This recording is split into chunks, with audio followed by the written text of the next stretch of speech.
What's up you guys, it's Molly. Welcome back to my channel, or welcome to my channel if you are new. If you're new here, my name is Molly. I'm a freshman at the University of Alabama this year. And today's video is one that I'm actually very excited about, and it is a how to study video, how I study effectively, how you can study effectively, just tips for you guys, because I've always had a pretty good system in terms of studying. I've always been that person that worked very ahead, and I would tutor a lot of people before different tests.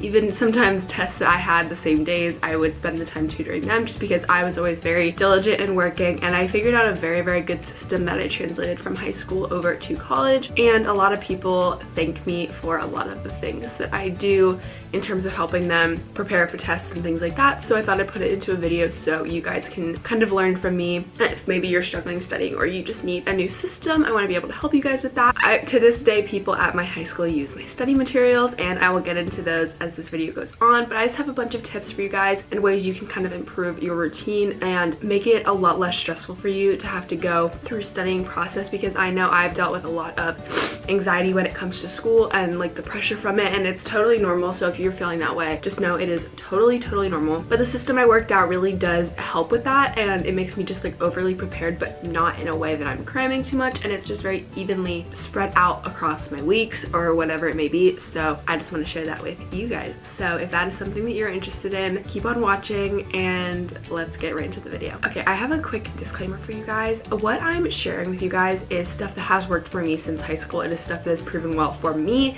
It may not work well for you if you are a different type of learner, which I will also get into in this video, but just so you know, these things are things that prove well for me, stuff that I just think, because so many people have responded positively to me about it, I wanted to share with you guys. But if it does not work for you, I totally understand. I'm just trying to help you guys in any way that I can. So now let's get into the video. Okay, so the first thing that I think is really important when it comes to studying is knowing what type of learner you are. So I believe there's 4 types of learners: visual, auditory, hands-on, and read-write. I am kind of a mix between visual and read-write. I've known that for a very long time. It's just kind of how my memory works.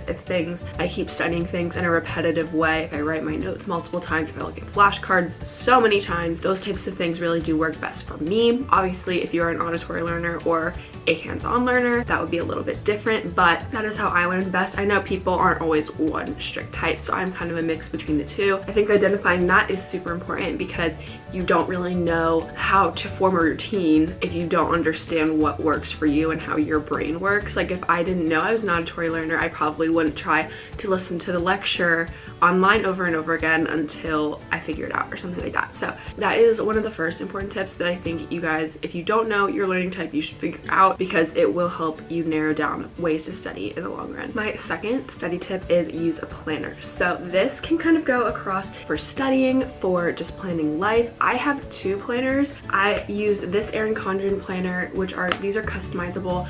I use this one for all of my schoolwork. I can open up a page so you guys can see what it's like, but I just have all of my meetings, and then I do assignments above those and stuff like that.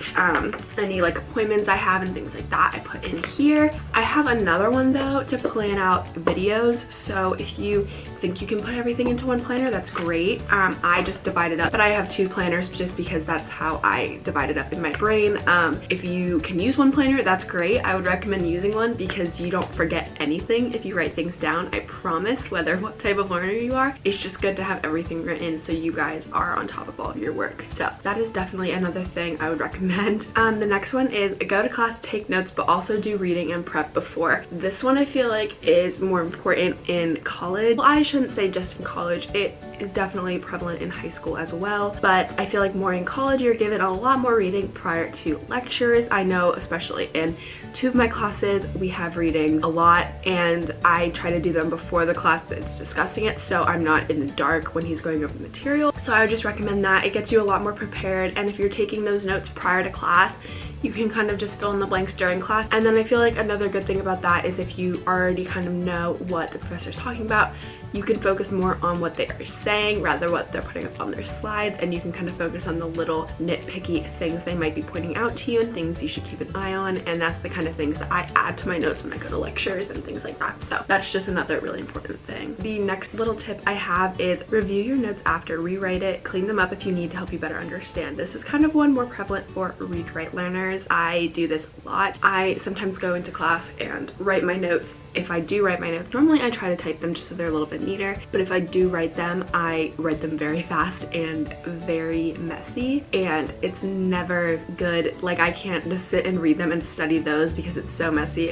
I just don't like that. So I would just recommend reviewing them, reading them back over, rewriting them if you have the time, make them look really neat, easy to study. I kind of would make them more into a study guide format. Maybe when they start colors, something easier to look at. I find that it's a lot easier to study when you're looking at a page that is more visually appealing. That's just me. Sometimes it's really hard for me to go through notes and go through those, and they're just like bullet points and it's just plain, and it's kind of like hard to pay attention to everything that you really should be paying attention to. So that is another tip I think is really important for you guys. My next tip is study progressively leading up to exams, no cramming. I have not had to cram once for a test through high school and into college thus far. I think it's very, very important. So kind of getting into my methods a little bit, I try to start studying. So if I get a test date, and I know high school, sometimes they throw things on you a little bit quicker than this, but for college, you get a syllabus and you know when all your tests are pretty much at the beginning of the year, and I write them all down in my planner right away when you get your syllabus, and I take that date and a week out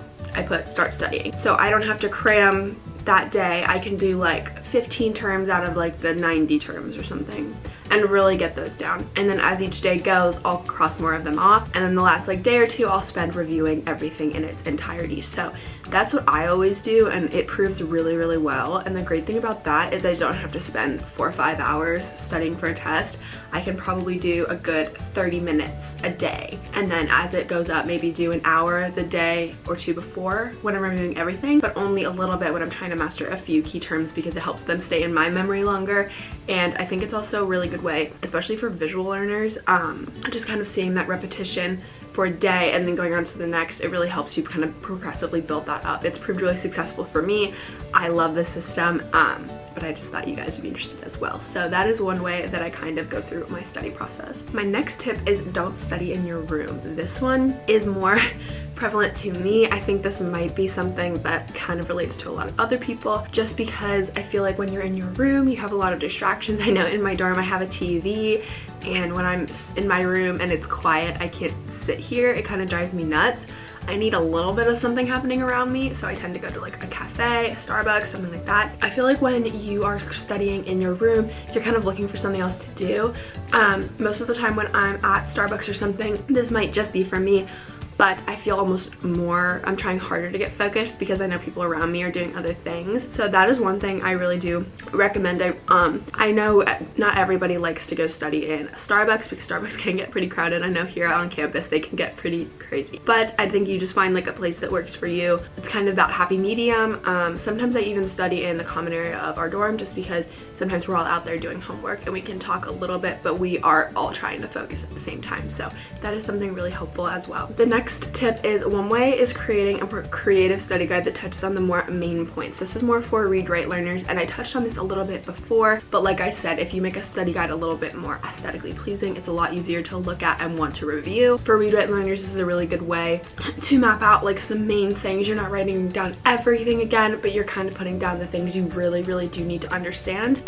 Use a lot of colorful markers, things like that. I think it's a really good way to study and learn. Okay, you guys. My last tip is probably my biggest tip. This is the legacy for some reason that I left in high school. I don't know why, but I was like the Quizlet queen at my high school. Everyone to this day uses my Quizlets in high school. I don't know why. I really don't know. Everybody to this day uses my Quizlets. I get messages from my old teachers telling me how my friends in younger grades are saying thank you to me for my Quizlets, and I don't know why they like them so much. Quizlet always just proved very helpful for me because I am a mainly visual learner. Like I said, I'm visual but also read-write, and Quizlet has so many different tools you can use. If you don't know what Quizlet is an app and also a website that is basically online flashcards, but they also have a lot of really good extra tools such as like learn, write, test. You can test yourself, and I'm gonna go through those a little bit and kind of talk about how I use them and kind of how I go through all of those tools that I think best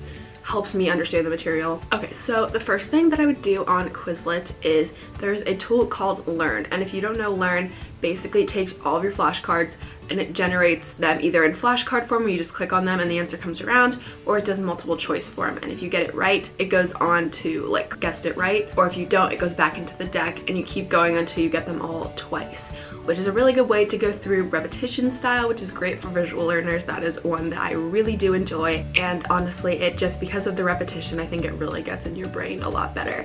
So what I would typically do is, after I would go through the learn tool, however long that would take, that would be normally the time that I would go through kind of like 20 terms a day or something like that. And then I'd move on to just the strict flashcards. That's just when the question's up and you flip it and you get the answer and you kind of try to say it in your head before you flip it. I would probably do those once or twice the whole way through, just to make sure I kind of get everything I need to know from each flashcard, which I think is really important. As the test rolls around, I start doing those more and more and more, and I do the entire deck versus a few. After a few runs through the flashcards, I alternate between flashcards and tests. The tests you can set to be any type of test that you want. If they are shorter flashcard answers, you can do a right one where you just type in the answer, or you can do multiple choices, what I tend to do, and you basically just have a card come up and there's multiple answers that come up and you can just pick them.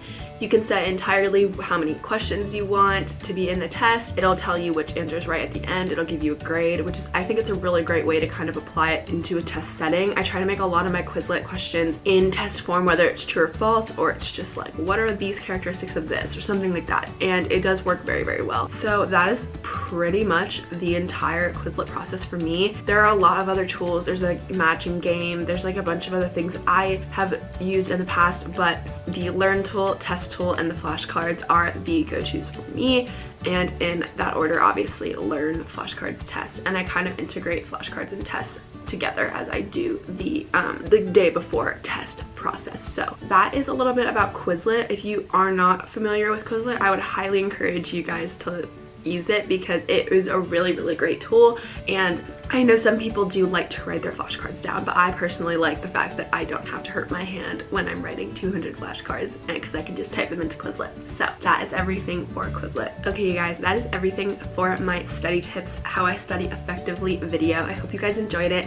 If you did, please give this video a big thumbs up, hit the subscribe button down below, and I have one more quick PSA for you guys. So I've had a lot of questions on my Instagram, in my Instagram messages, and some people have commented on my videos about me doing a Q&A for Alabama and just like answering some questions about the school, people that are considering it coming next year, which I'd be so excited if you guys would really want to come here because it really is the greatest school. But I'm just going to say on this video, and I believe my other day of my life vlog, I'm going to say this as well. Comment any questions you have down below. I will also be putting up a question sticker on my Instagram probably in a week or two. I'm not 100% sure yet. And I'll put my Instagram right here, and it'll also be in the description if you guys want to go on when you see the question sticker, and you guys can put any questions you want there as well. So keep on the lookout for that because I am really excited to make that video for anybody who is interested in coming to Alabama next year. I hope you guys enjoyed the video, and I will see you guys next time.